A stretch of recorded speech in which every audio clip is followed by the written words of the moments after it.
No niin, tervetuloa taas tänne Kurren puupajaan ja tähän pieneen vinkkikulmaukseen.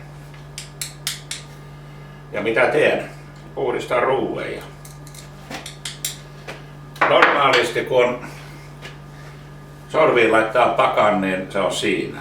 Ja sorvipakassa olevat leuvat, niin niitä nyt ei tarvitse irrotella, kun joskus ehkä milloin nyt on tarve, jos ei sorvipakkaa muuten saa puhtaaksi. Paitsi jos on vain yksi pakka, niin kuin itselläni, niin välillä kun pääsen vauhtiin, niin joudun ottamaan pois pakastani leuvat ja vaihtamaan ne tällaiseen isompiin leukoihin, tähän jumboleukoihin.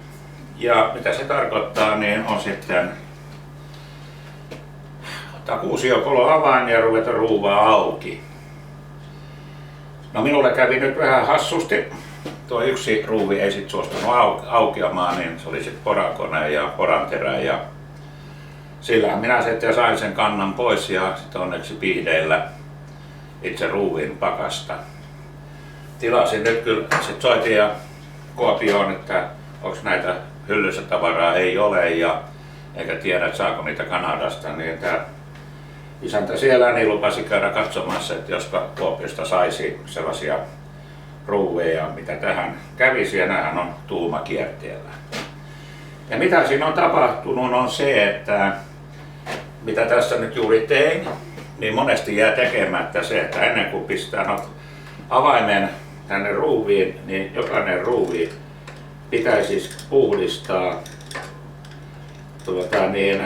siinä mennessä sahanpurusta ja vastaavasta, niin silloin se avain pääsee riittävän syvälle.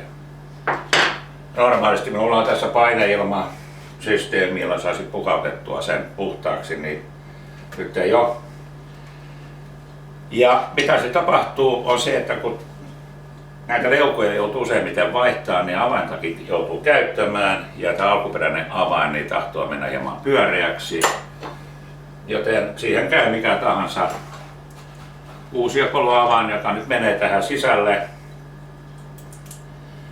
Mikä tämä koko nyt on, mitä väliä sillä on, mutta tässä esimerkiksi näin, mutta itse käytän sitten niin tällaista, missä on vähän parempi ote. Ja katso, että nämä ovat terävät, ei pyöreät. Plus sitten nämä ruuvit, kun laittaa tuonne sisälle, niin alkaa huomaamaan, että siellä on väljyyttä. Ja se väljyys kertoo siitä, että kohta se ruuvi on sitten entinen, eli tämä avain pyörähtää ruuvin sisällä. Ja jos ei sitä muulla keinolla saa auki, niin se on sitten taas porakone. Ja näitä ei hirveän kovasti kannata laittaa kiinni, koska silloin sen avaamisessa niin tulee sitten ehkä vähän ongelmia. Joten yksi juttu olisi se, että hankkii toisen sorvipakan, missä jumboleuvat on aina kiinni, ja sitten toinen mitä sit käyttää, niin niitä leukoja tarvii avata, tai sitten pitää silmällä näitä ruuveja, ettei käy niin kuin mulle nyt tässä kävi. Ja nämä oikeastaan kaikki ruuvit niin tuntuu hieman löysiltä, ja onhan tämä pakka ollut mulla jo jokunen vuosi.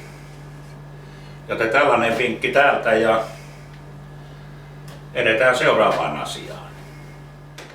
So, what did I talk about?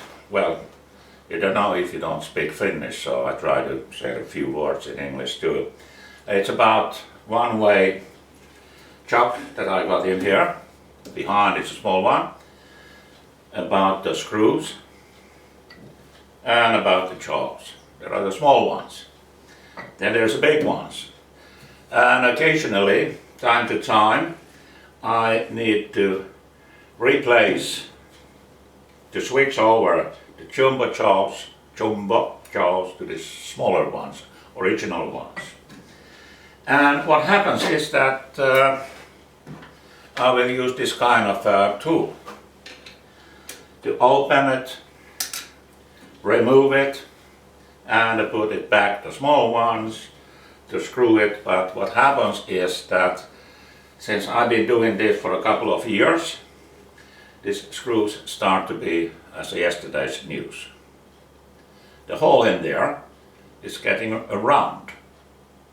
They are not sharp corners as in the new ones, and then the tool itself, it starts to get around in the edge. Well, it's easy just to trim it with a sander or something like that, and it's like a new. But I prefer to use a bigger one. And what did happen this morning for me when I started to change this one is what you see here in this still image. So I had to drill it out, and I was lucky also to get the part that was in the chuck also.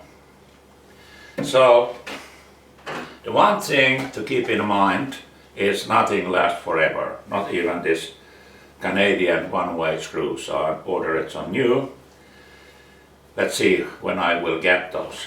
And have a sharp thing like maybe like this one, and go and clean up inside the screws, because there is a dust, and the dust comes in the layers more and more, so you have less grip to open the screws.